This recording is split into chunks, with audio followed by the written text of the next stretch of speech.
आज हम इस वीडियो में चैप्टर नंबर 3 की बात करने जा रहे हैं। ओके, अगर आप चाहते हो कि चैप्टर नंबर 3 आपको आ जाए तो सबसे पहले आपको चैप्टर नंबर 2 आना बहुत ज़रूरी है, ठीक है। क्योंकि चैप्टर नंबर 2 के जो फॉर्मूले हैं वही चैप्टर नंबर 3 में यूज़ किए गए हैं, वही पैटर्न्स हैं, ठीक है। 50% वो फॉर्मूले इसके अंदर चैप्टर नंबर 3 के अंदर यूज़ किए गए हैं, ठीक है। तो अगर आप चाहते हो चैप्टर नंबर 3 आपको आ जाए तो चैप्टर नंबर 2 जरूर आप एक बार देखो, ठीक है। तो चैप्टर नंबर 2 अगर आपने देख लिया है तो आप इस चैप्टर नंबर 3 को देख सकते हो, ठीक है। अगर आप चैप्टर नंबर 2 नहीं देखे हो तो मैं इस वीडियो के नीचे मैं आपको डिस्क्रिप्शन में लिंक दे दूंगा, वहाँ पे आप जा करके देख सकते हैं, ठीक है। तो चलो शुरू करते हैं चैप्टर नंबर 3।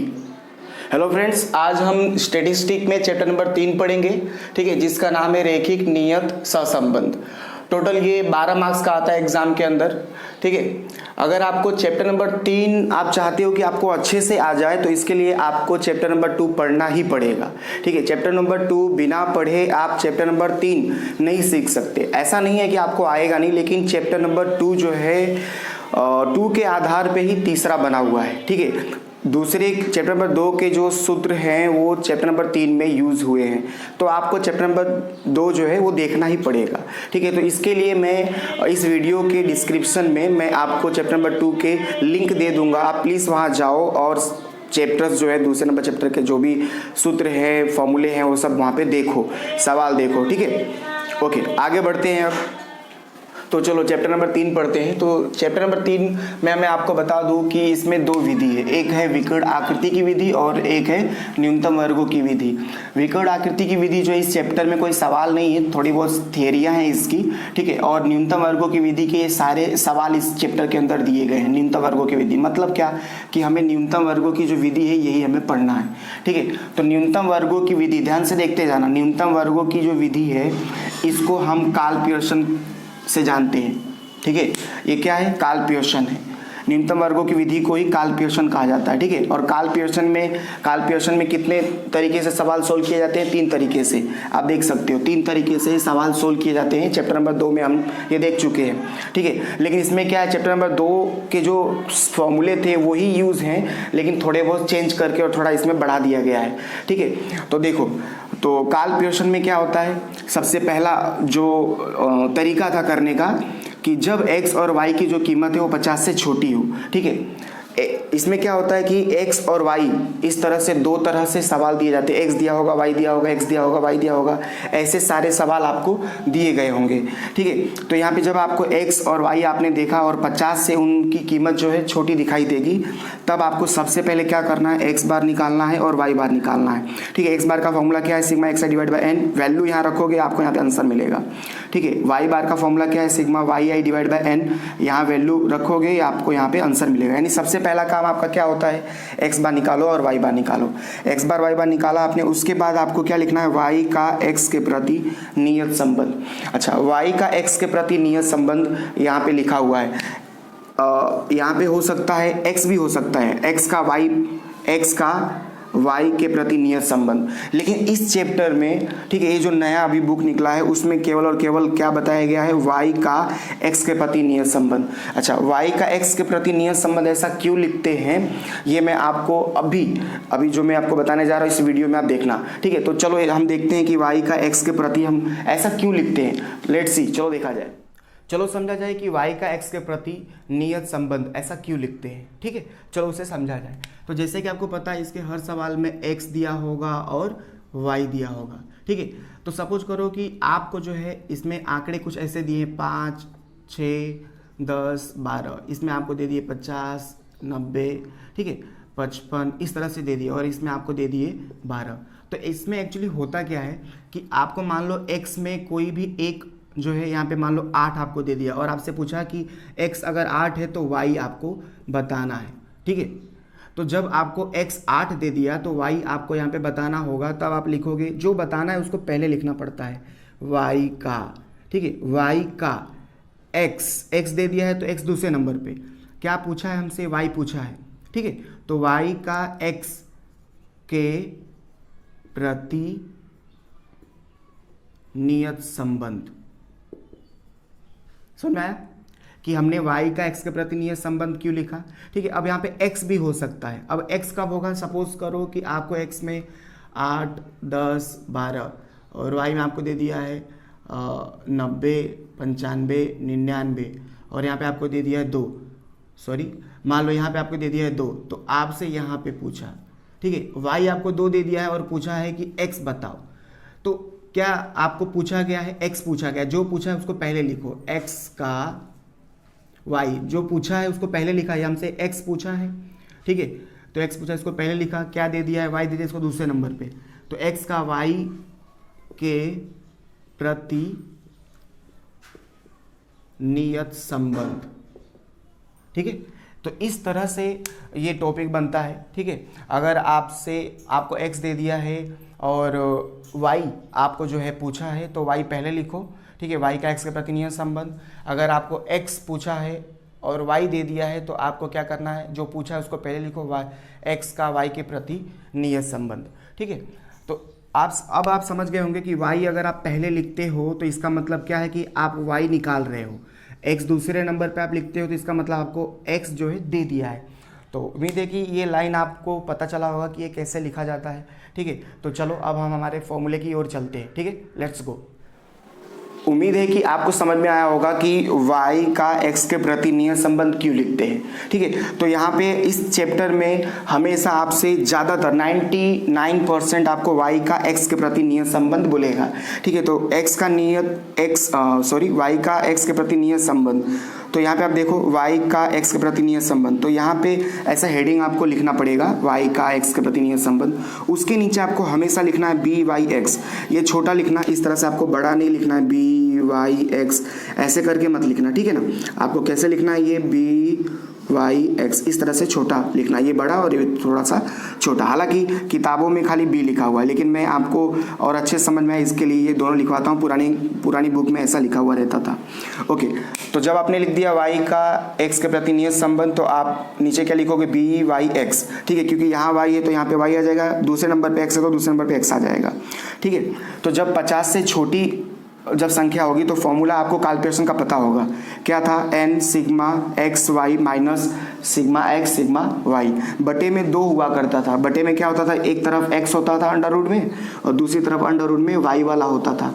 तो इसमें क्या होता है कि देखो लास्ट में क्या x है ना, तो नीचे x का ही केवल पद रखेंगे, ठीक है। कैलकुलेशन में नीचे जो है x भी होता है y भी होता है, लेकिन हमने केवल x ही आपको नीचे दिखाई देगा। क्यों ऐसा, क्योंकि यहाँ पे दूसरे नंबर पे x है, इसके लिए x वाला ही लेंगे, ठीक है।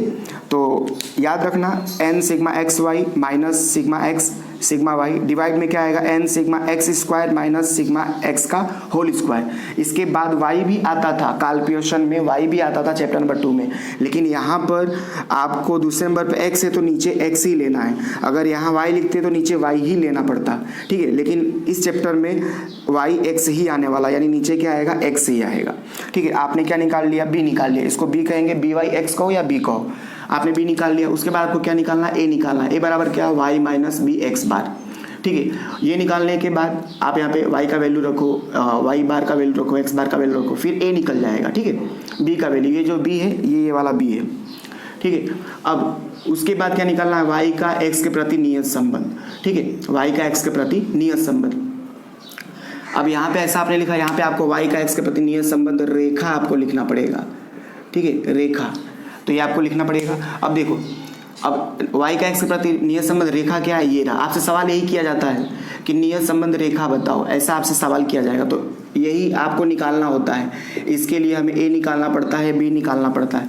तो y का x के प्रति नियत संबंध रेखा बराबर क्या, y के बराबर a प्लस बी एक्स, ठीक है। आप बस फिलहाल याद रखो कि आपको किस तरह से स्टेप जो दे रहा हूँ याद रखना, इस चैप्टर में यही स्टेप फॉलो होगा। फिर से एक बार रिवाइज करता हूँ। जब x और y का जो कीमत है 50 से क्या होगा, छोटा होगा, तो सबसे पहले आपको x बार निकालना है, y बार निकालना है, फिर उसके बाद y का x के प्रति नियत संबंध निकालना है, ठीक है। तो y का x के प्रति नियत संबंध, इसको आप r समझ के चलना, b को क्या समझ के चलोगे, r।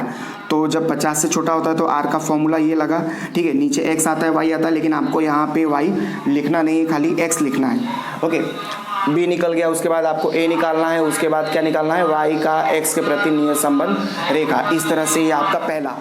चलो अब दूसरा देखते हैं। तो दूसरा देखना, जब x बार और y बार की कीमत अपूर्णांक हो, अपूर्णांक मतलब क्या, पॉइंट में हो, ठीक है।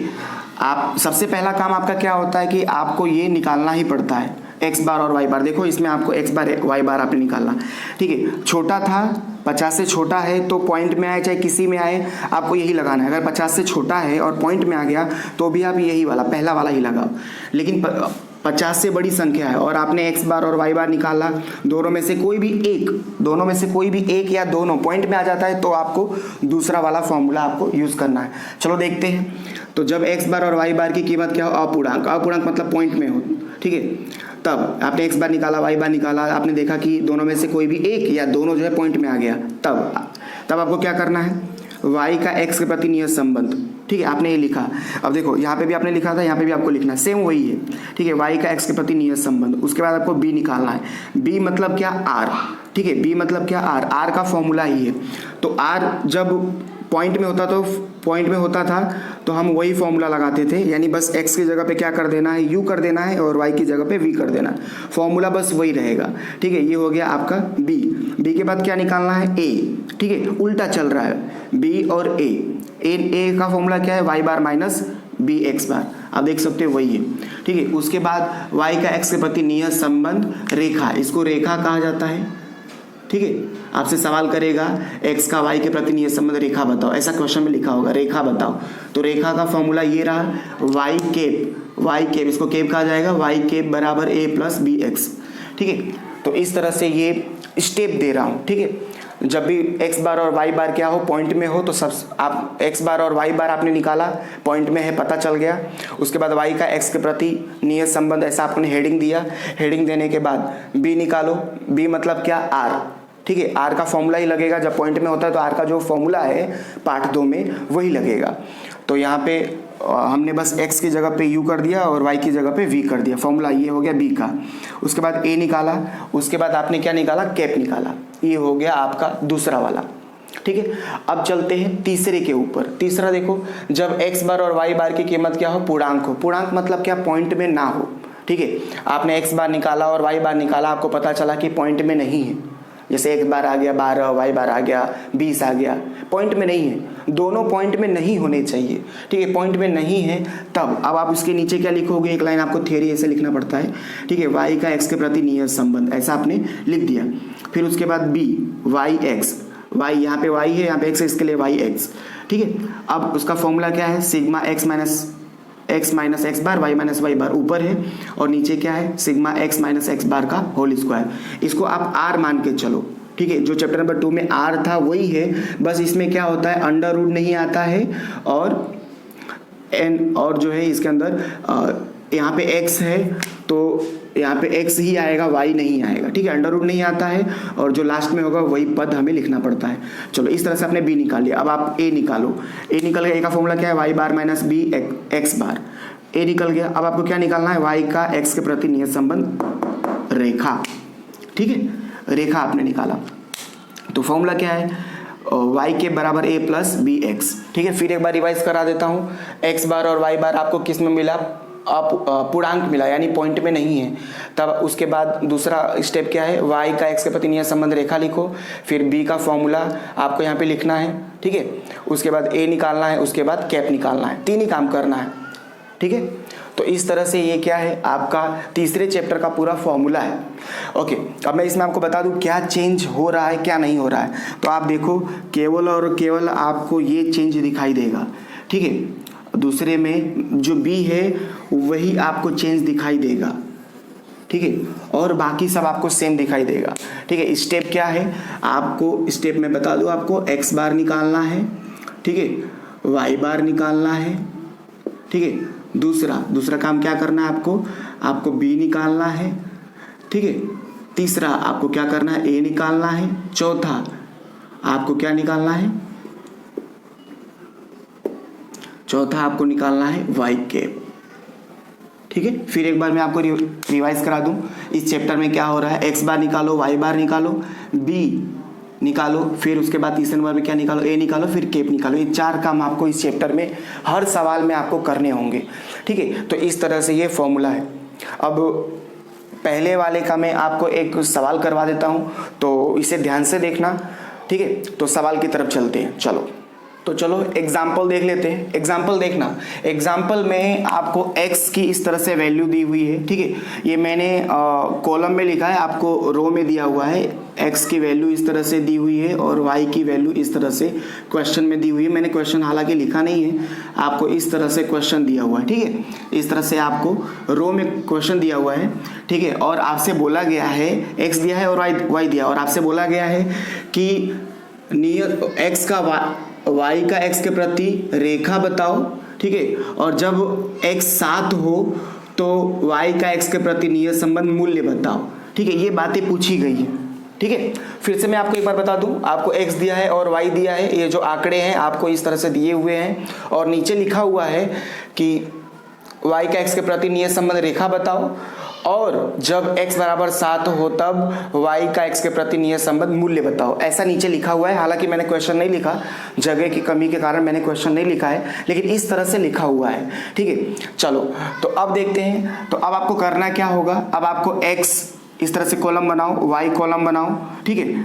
तो आपने इस तरह से कॉलम बनाया, x का और y का जो यहाँ लिखा था आपने यहाँ पे लिख लिया कॉलम वाइज। अब इसका टोटल करो, x का और y का, इसका 40 आया और इसका 58 आया, ठीक है। तो x बार और y बार, जैसे कि मैंने आपको फॉर्मूले बताया है कि सबसे पहला आपको काम क्या करना है, x बार निकालो और y बार निकालो। दूसरा काम क्या करना है, आपको b निकालना है, ठीक है। तीसरा काम आपको क्या करना है, a निकालना है। चौथा काम आपको क्या करना है, y कैप निकालना है। तो ये मैंने आपको बताए हुए हैं कि भाई आपको ये 4 काम इस चैप्टर के अंदर करने हैं।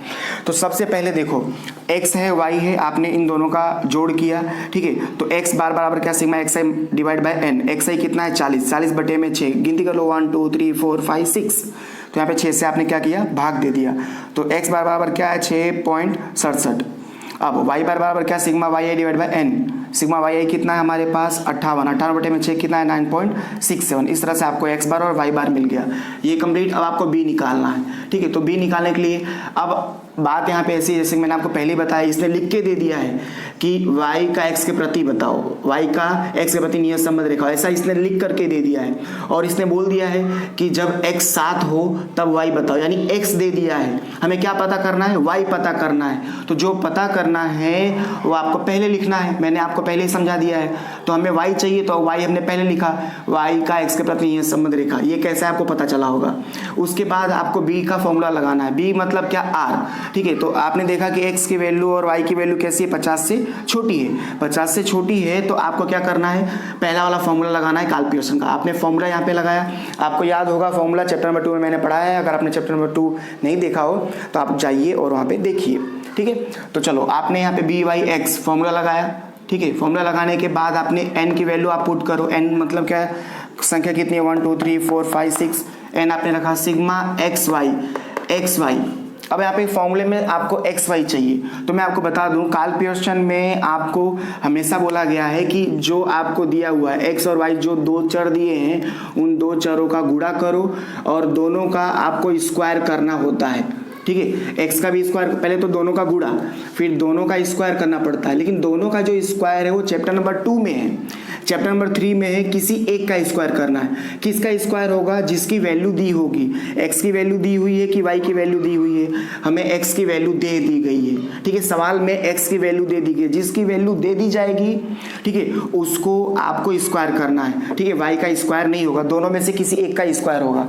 तो आपने दोनों का गुणा किया और एक्स का स्क्वायर किया। एक्स का स्क्वायर क्यों किया, क्योंकि एक्स की वैल्यू जो है हमें दी गई है सवाल के अंदर, ठीक है। तो आपने दोनों का गुणा किया, इसका टोटल ये आया, और स्क्वायर क्या है एक्स का, आपने इसका टोटल ये आया।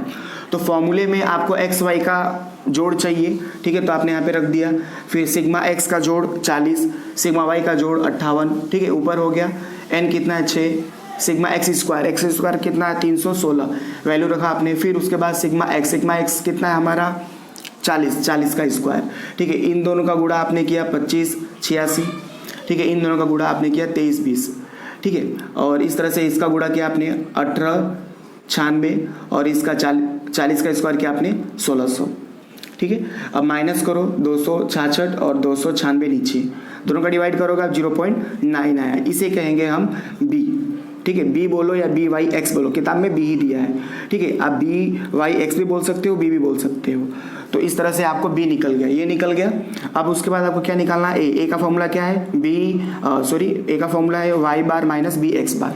तो आपने वाई बार का वैल्यू रखा, बी का वैल्यू रखा, बी का वैल्यू क्या यही है, ठीक है, एक्स बार का वैल्यू रखा, फिर इन दोनों का गुणा करो, ये निकला, ठीक है, और आप इसको ऐसे पुट करो। अब इसमें से ये माइनस करो, पहले गुणा करने का याद रहे, पहले गुणा होगा, गुणा क्या ये आया, तो माइनस करोगे, ए की वैल्यू क्या होगा 3.67, ठीक है, ये हो गया आपका ए की वैल्यू। अब ए निकल गया। अब आपको क्या निकालना है, वाई कैप। वाई कैप का मतलब क्या, रेखा, ठीक है। तो y का x के प्रति नियत संबंध रेखा, ये सवाल में पूछा है। तो इसका फॉर्मूला क्या होता है, हमने पहले ही देखा है, y cap is equal to a plus b x, ठीक है। a की वैल्यू आपने रख दी और b की वैल्यू आपने रख दी। अगर आप x की वैल्यू नहीं रखते हो तो उसे कहा जाएगा रेखा। जैसे ही अगर आपने x की वैल्यू रख दी तो आप उसे रेखा नहीं कह सकते, ठीक है। तो सवाल में हमसे क्या बोला गया, सवाल में हमसे दो चीजें पूछी गई है, रेखा बताओ और मूल्य बताओ, ठीक है। तो रेखा बताना है तो x की वैल्यू मत रखो, तो आपने x की वैल्यू नहीं रखी तो ये क्या हो गया, रेखा। अब इसने कहा कि जब x बराबर 7 हो तब y का x के प्रति नियत संबंध मूल्य बताओ, तो x इसने दे दिया है। तो अब क्या करेंगे, रेखा के अंदर अगर आप x की वैल्यू रख दोगे तो ये हमारा रेखा है, रेखा के अंदर हम क्या कर रहे हैं, x की वैल्यू रख रहे हैं। x की वैल्यू रख करके आप इन दोनों का गुणा करो, 6 पॉइंट क्या आया 3 आया। अब इन्हें इन दोनों का प्लस कर दो तो 9.97, तो ये हो गया आपका मूल्य, ठीक है, y का x के प्रति नियत संबंध मूल्य हो गया, ठीक है। तो इस तरह से आपका ये सवाल है, ऐसे ही सवाल आपको इस चैप्टर के अंदर देखने को मिलेंगे, ठीक है। तो मैं ये चाहूँगा कि आप ये सवाल एक बार खुद करें, ठीक है। तो इस चैप्टर में फिर से एक बार रिवाइज करा दूँ, एक्स बार वाई बार हमें निकालना है सबसे पहले, उसके बाद बी निकालना है, उसके बाद ए निकालना है, फिर उसके बाद कैप निकालना है। यही 4 चीज़ें इस चैप्टर में चलती रहेंगी, ठीक है। उम्मीद है कि आपको ये सवाल समझ में आएगा, ठीक है। तो अगर फिर ना समझ में आए तो एक बार फिर देखो, आपको डेफिनेटली समझ में आएगा। Thank you.